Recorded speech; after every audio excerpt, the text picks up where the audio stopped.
Delia Jarrett Macaulay's only novel, Moses, Citizen and Me, is about a woman who returns to Sierra Leone and helps heal child soldiers through theatre. Leonie Ross's second novel, Orange Laughter, is about Tony Peller, a bisexual African-American who lives in the New York subway system. Zadie Smith's first novel, White Teeth, is about multicultural British communities. Her second novel, The Autograph Hunter, is about a Chinese-Jewish autograph dealer. Andrea Levy's Small Island is about two post-war heterosexual couples, black and white. Gilbert, the man who was a pilot in the Second World War, is a relatively noble figure. It's interesting that Levy has generally rendered sympathetic portrayals of black men in her fiction. Jackie Kay's only novel, Trumpet, 1998, is about a black jazz musician lesbian who secretly lives her life as a man.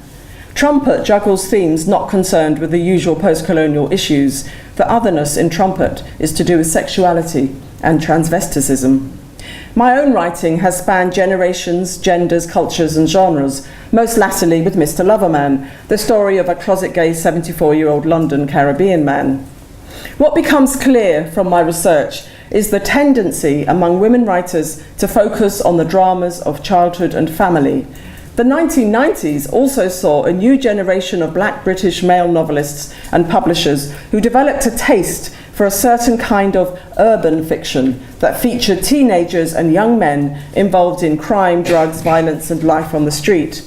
This trend was kick-started by the success of Victor Headley's Yardie in 1992, initially published by the new black-owned Express. Unlike the novels by women, which had a propensity towards internality and psychological probing, the men's novels were more plot-driven, action-based and external. Of course, I am generalizing here, but I'm also talking about tendencies to which there are many exceptions. It's also important to note that since the early 1990s, many of the women novelists mentioned only published one novel, and only a handful have published more than a handful of books. Among them are children's authors Katherine Johnson and Mallory Blackman, and then there's Andrea Levy, Zadie Smith, Dreda Say Mitchell, Dorothy Cumsum, and myself. This is a pitiful number of writers. It also means that black British women's fiction tends to be either debut or early career novels. This explains the tendency for the focus on often autobiographical childhoods.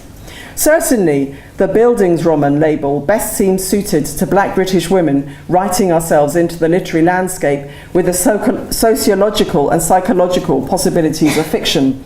However, this does present a limited perspective on our stories. Even so, while the men of this generation of writers have generally written from a male viewpoint, it is noticeable that women writers have been more prepared to write across gender.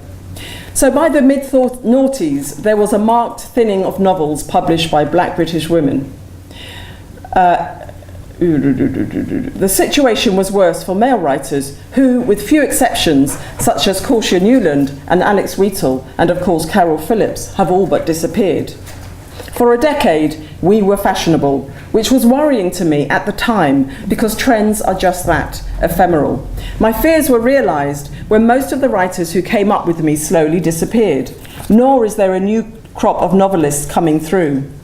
The year 2000 saw the beginning of the rise of Zadie Smith, whose fame continues to overshadow the lack of novels coming from our communities. Her success is misleading, and the media's saturation celebration of a single writer makes it harder to argue that we're not included, or not included enough.